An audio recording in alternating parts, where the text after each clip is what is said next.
Même si Pavel Dourov ne dort plus en prison, sa liberté reste toute relative. Assigné à résidence, il lui est interdit de quitter le sol français. En cause, une liste de chefs d'accusation longue comme le bras. Initialement, 12 infractions, dont complicité de diffusion d'images pédopornographiques, complicité de trafic de stupéfiants et blanchiment de crimes. Que l'on soit bien clair, il s'agit ici de rendre responsable le fondateur d'une plateforme de messagerie pour les crimes commis par les usagers de cette même plateforme. C'est comme si on arrêtait le PDG de Toyota, car ces véhicules sont utilisés par de nombreux terroristes à travers le monde. Ça n'a pas vraiment de sens.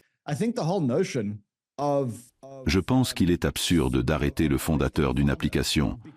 Pavel Dourov est accusé d'avoir créé une application qui favorise le blanchiment d'argent, la propagation de la pédopornographie et d'autres choses illégales. C'est absolument ridicule. Cela reviendrait à accuser le fabricant de couteaux à steak pour un meurtre commis avec un couteau à steak. C'est complètement fou.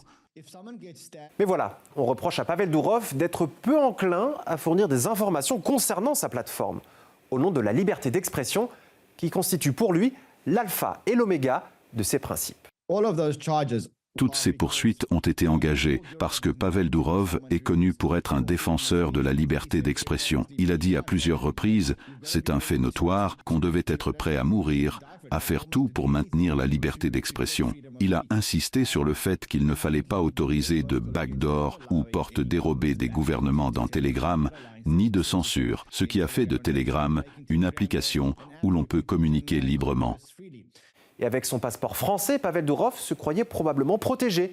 Il a reçu la nationalité française en 2021, alors que Telegram était jusque-là utilisé par les oppositions en Iran, au Bélarus et même en Russie, ce qui convenait, il faut bien le dire, aux grandes démocraties occidentales. Mais aujourd'hui, la donne semble avoir changé. Telegram est utilisé par près d'1 milliard de personnes et est devenu au passage la principale source d'informations concernant le conflit en Ukraine, autant du point de vue russe qu'ukrainien.